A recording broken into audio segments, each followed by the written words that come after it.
How's it going? Ando here from SenseiAndo.com. Today I want to talk a little bit about dirty fighting. That's why I'm wearing black. What exactly is dirty fighting? More importantly, how can you get dirty fighting moves to work in a real-life self-defense situation? I'm going to answer both of those questions right now.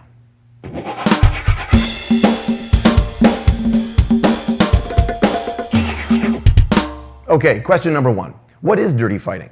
Answer: there's no such thing as dirty fighting. There's just fighting. If we're talking about self-defense and you're protecting your life, the life of a loved one, or the life of some innocent soul who needs your help, well then there are no rules. You do whatever it takes to keep the good guy alive. I can't believe how many macho idiots I've run into who think that kicking in the groin or pulling the hair is cheap. It's dirty fighting. It's fighting like a girl.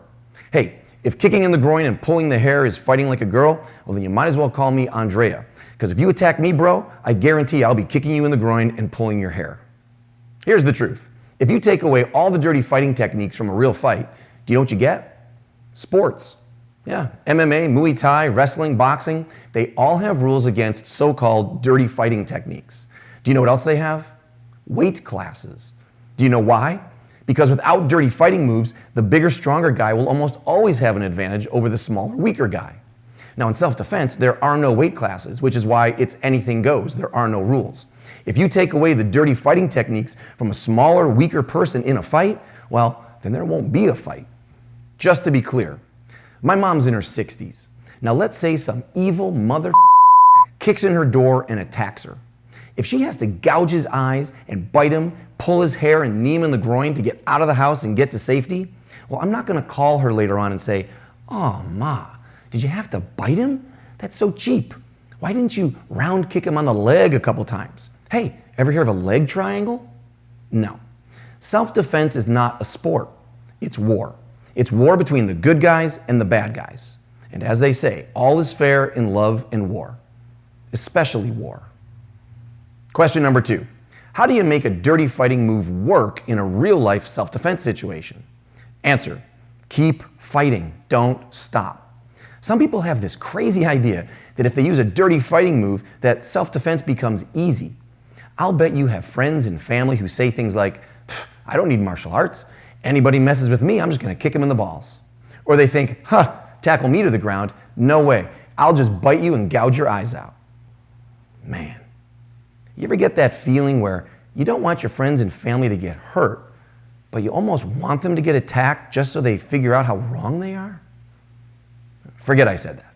Look, dirty fighting techniques are not magic tricks. Bad guys don't just disappear in a puff of smoke because you were able to touch their eyeball. Instead, think of a fight like being locked in a closet. To get out of the closet, first you have to find a key that's going to open the lock. Then you have to open the door. Then you've got to get through that door. Same idea in a fight. For example, let's say you get caught in a choke and you think, "I'm going to bite this guy." Okay, so you bite him. But guess what? This is not a magic show, so he's still there. Maybe your bite opened the lock, but it didn't open the door. So this is the rule. Think of your dirty fighting moves as the beginning of your fight, not the end of your fight. When that bite goes on, sure, maybe the bad guy flinches and pulls back an inch or two. That's a more reasonable expectation. And maybe you have a second or two to think about your next move. Well, you better have one ready. So you bite. He opens the lock. Now you work the arm. Then you change your position. Then you attack one of his vulnerable areas. Then you get the heck out of there.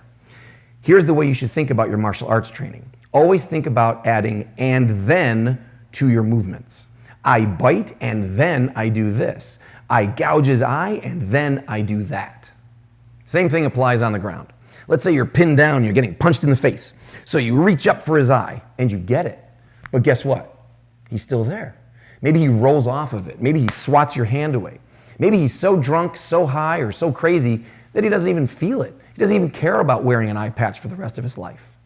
None of that should make a difference to you. Why? Because you've been training to keep fighting. You've been training to keep going past your dirty fighting technique until you're safe. So my advice, don't be a one-hit wonder. Train yourself to open the lock, open the door, and then get through the door.